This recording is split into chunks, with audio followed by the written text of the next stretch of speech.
नमस्कार दोस्तों, मेरा नाम मुक्ता सक्सेना है।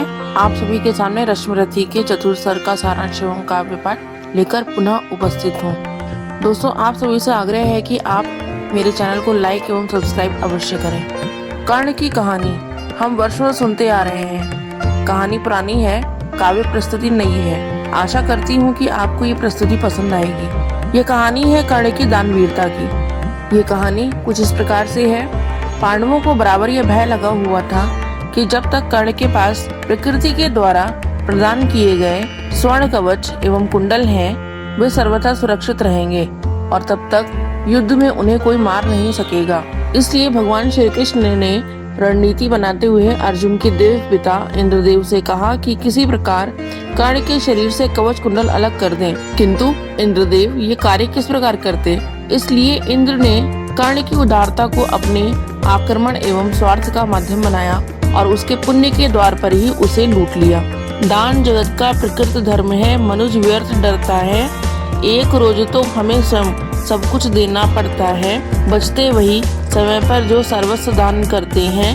ऋतु का ज्ञान नहीं जिनको वो देकर भी मरते हैं। सभी लोग भलीभांति परिचित है कि कर्ण अपने समय के अप्रीतम दानी थे। वह नित्य प्रतिदिन एक प्रहर तक सूर्य की उपासना करते थे और उस समय याचक उससे जो भी मांगते थे कर्ण खुशी खुशी दे देते थे।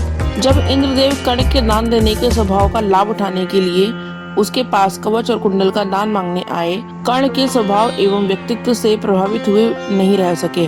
उधर सूर्यदेव अपने पुत्र कर्ण की रक्षा हेतु उसे पहले ही सावधान कर चुके थे कि आज इंद्रदेव ब्राह्मण का रूप धरकर तुमसे कवच कुंडल मांगने आएंगे, तुम देना नहीं। वचन मांगकर नहीं मांगना दान बड़ा अद्भुत है। कौन वस्तु है जिसे न दे सकता राधा का सुख है। विप्रदेव मांगिए छोड़ संकोच वस्तु मन चाही, मरूं अयश की मृत्यु करूं यदि एक बार भी नहीं। इधर कर्ण के सामने जाने पर भी इंद्र भी सकुचा रहे थे।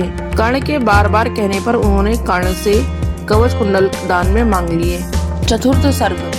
प्रेम यज्ञ अति कठिन, कुंड में कौन वीर बलि देगा। तन्मन धन सर्वस्व होम कर अतुलनीय यश लेगा। हरि के सम्मुख भी न हाथ जिसकी निष्ठा ने मानी। धन्य धन्य राधे बंधुता के अद्भुत अभिमानी। पर जाने क्यों नियम एक अद्भुत जग में चलता है। भोगी सुख भोगता तपस्वी और अधिक जलता है।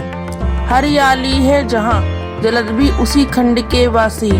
मरु की भूमि मगर रह जाती है प्यासी की प्यासी। और वीर जो किसी प्रतिज्ञा पर आकर अड़ता है, सचमुच उसके लिए से सब कुछ देना पड़ता है। नहीं सदा विभीषिका दौड़ती द्वार पाप का पाकर। दुख भोगता कभी पुण्य को भी मनुष्य अपना कर। पर तब भी रेखा प्रकाश की जहाँ कहीं हस्ती है, वहाँ किसी प्रज्वलित वीर नर की आभा बसती है। जिसने छोड़ी नहीं लीक विपदाओं से घबराकर, दो जग को रोशनी टेक पर अपनी जान गंवाकर। नरता का आदर्श तपस्या के भीतर पलता है। देता वही प्रकाश आग में जो अभीत जलता है। आजीवन झेलते दाह का दंश वीर व्रतधारी, हो पाते तब कहीं अमरता के पद के अधिकारी। प्रण करना है सहज कठिन है लेकिन उसे निभाना। सबसे बड़ी जांच है व्रत का अंतिम मोल चुकाना। अंतिम मोल न दिया अगर तो और मूल्य देना क्या। करने लगे मोह प्राणों का तो फिर प्रण लेना क्या। सस्ती कीमत पर बिकती रहती जब तक कुर्बानी, तब तक सभी बने रह सकते हैं त्यागी बलिदानी। पर महंगी में मोल तपस्या का देना दुष्कर है। हंसकर रे यह मूल्य न मिलता वह मनुष्य घर घर है। जीवन का अभियान दान बल से अजस्त्र चलता है। उतनी बढ़ती ज्योति स्नेह जितना अनल जलता है। और दान में रोकर या हंसकर हम जो देते हैं, अहंकार वश उसे सत्व का त्याग मान लेते हैं। यह न सत्व का त्याग दान तो जीवन का झरना है। रखना उसको रोक मृत्यु के पहले ही मरना है। किस पर करते कृपा वृक्ष यदि अपना फल देते हैं, गिरने से उसको संभाल क्यों रोक नहीं लेते हैं।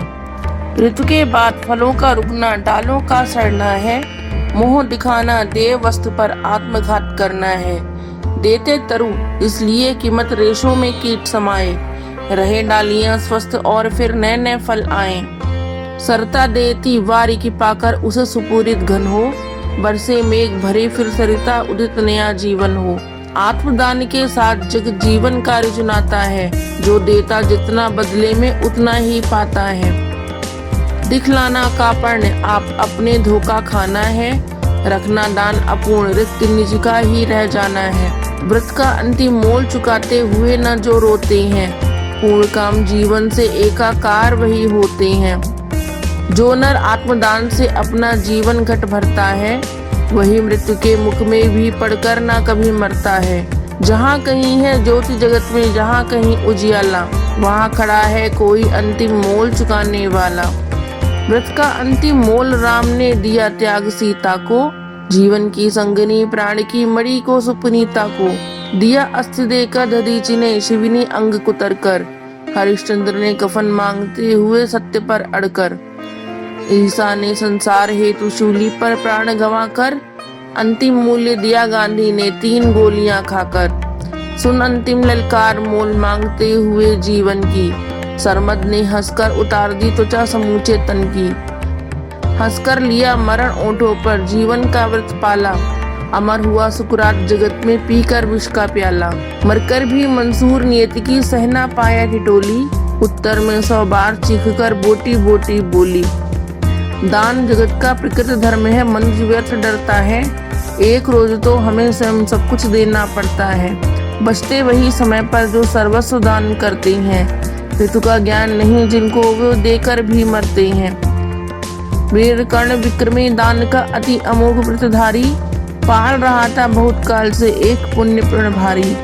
रवि पूजन के समय सामने जो याचक आता था, मुंह मांगा वह दान कर्ण से अनायास पाता था।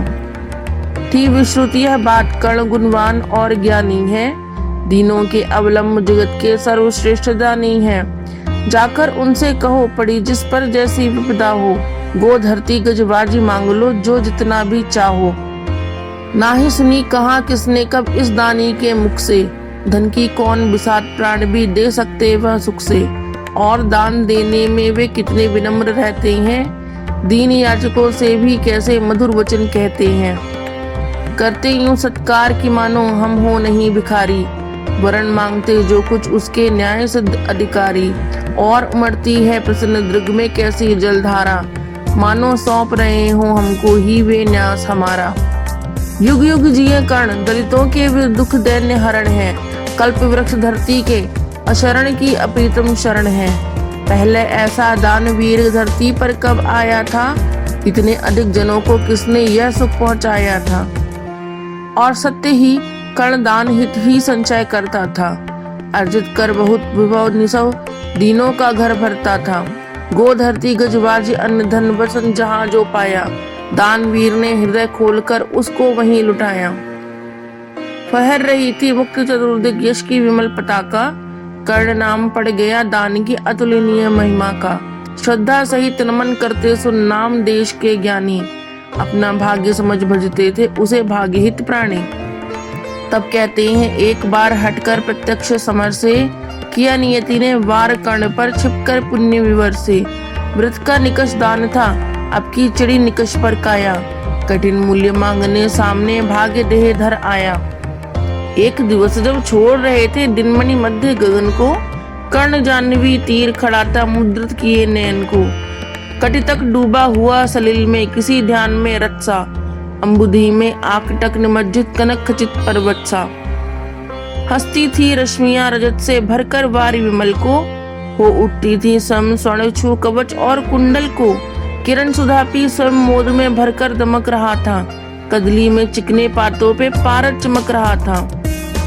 विहग लता वीरुद्र वितान में तट पर चहक रहे थे, धूप दीप कर्पूर फूल सब मिलकर महक रहे थे। पूरी कर पूजा उपासना ध्यान करने खोला, इतने में ऊपर तट पर खरपात कहीं कुछ डोला। कहा कर्ण ने कौन उधर है बंधु सामने आओ, मैं प्रस्तुत हो चुका सस्त हो निज आदेश सुनाओ। अपनी पीड़ा कहो कर्ण सबका विनीत अनुचर है, यह विपिन का सखा तुम्हारी सेवा में तत्पर है। मांगो मांगो दान अन्न या वसन धाम या धन दूं, अपना छोटा राज्य या कि यह क्षणिक क्षुद्र जीवन दूं। मेघ भले लौटे उदास हो किसी रोज सागर से, याचक फिर सकते निराश पर नहीं कर्ण के घर से। पर का दुख हरण करने में ही अपना सुख माना।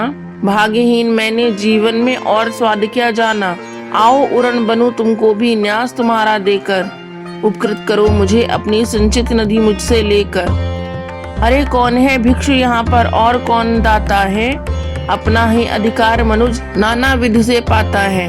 कर पसार कर जब भी तुम मुझसे कुछ ले लेते हो, तृप्त भाव से हर मुझे क्या चीज नहीं देते हो। दीनों का संतोष भाग्यहीनों की गदगद वाणी। नयन कोर में भरा लबालब कृतज्ञता का पानी। हो जाना फिर हरा युगों से मुरझाए अधरों का। पाना आशीर्वचन प्रेम विश्वास अनेक नरों का। इससे बढ़कर और प्राप्ति क्या जिस पर गर्व करूं मैं। पर को जीवन मिले अगर तो हंसकर क्यों ना मरूं मैं। मोल तोल कुछ नहीं मांग लो जो कुछ तुम्हें सुहाए। मुंह मांगा ही दान सभी को हम हैं देते आए। गिरा गहन सुन चकित और मन ही मन कुछ भरमाया। लता ओट से एक विप्र सामने कण के आया। कहा कि जय हो हमने भी सुनी सुकीर्ति कहानी। नहीं आज कोई त्रिलोक में कहीं आप सा दानी। नहीं फिराते एक बार जो कुछ मुख से कहते हैं। प्रण पालन के लिए आप बहुभांति कष्ट सहते हैं। आश्वासन से ही अभी तो हो सुख विपन्न पाता है। कण वचन सर्वत्र कार्यवाचक माना जाता है। लोग दिव्य शत प्रमाण निष्ठा के बतलाते हैं। शिवी दीदीची प्रहलाद कोटि में आप गिने जाते हैं। सबका है विश्वास मृत्यु से आप न डर सकते हैं। हंसकर प्रण के लिए प्राण न्यौछावर कर सकते हैं। ऐसा है तो मनुज लोक निश्चय आदर पाएगा। स्वर्ग किसी दिन भीख मांगने मिट्टी पर आएगा। किंतु भाग्य है बलि कौन किसे कितना पाता है। यह लेखा नर के ललाट में ही देखा जाता है। क्षुद्र पात हो मग्न कूप में जितना जल लेता है, उससे अधिक वारी सागर भी उसे नहीं देता है। अतः व्यर्थ है देख बड़ों को बड़ी वस्तु की आशा। किस्मत भी चाहिए नहीं केवल ऊंची अभिलाषा। कहा करने वृथा भाग्य से आप डरे जाते हैं। जो है सम्मुख खड़ा उसे पहचान नहीं पाते हैं। विधि ने क्या था लिखा भाग्य में खूब जानता हूँ मैं। बाहों को पर कहीं भाग्य से बलि मानता हूँ मैं। महाराज उद्यम से विधि का अंक उलट जाता है। किस्मत का पासा पौरुष से हार पलट जाता है। और उच्च अभिलाषाएं तो मनुज मात्र का बल है। जगह जगह कर हमें वही तो रखते निचंचल है। आगे जिसकी नजर नहीं वह भला कहाँ जाएगा। अधिक नहीं चाहता पुरुष वह कितना धन पाएगा। अच्छा अब उपचार छोड़ बोलिए आप क्या लेंगे। सत्य मानिए जो मांगेंगे आप वही हम देंगे। मही डोलती और डोलता नभ में देव निलय भी। कभी कभी डोलता समर में किंचित वीर हृदय भी। डोले मूल अचल पर्वत का या डोले ध्रुव तारा।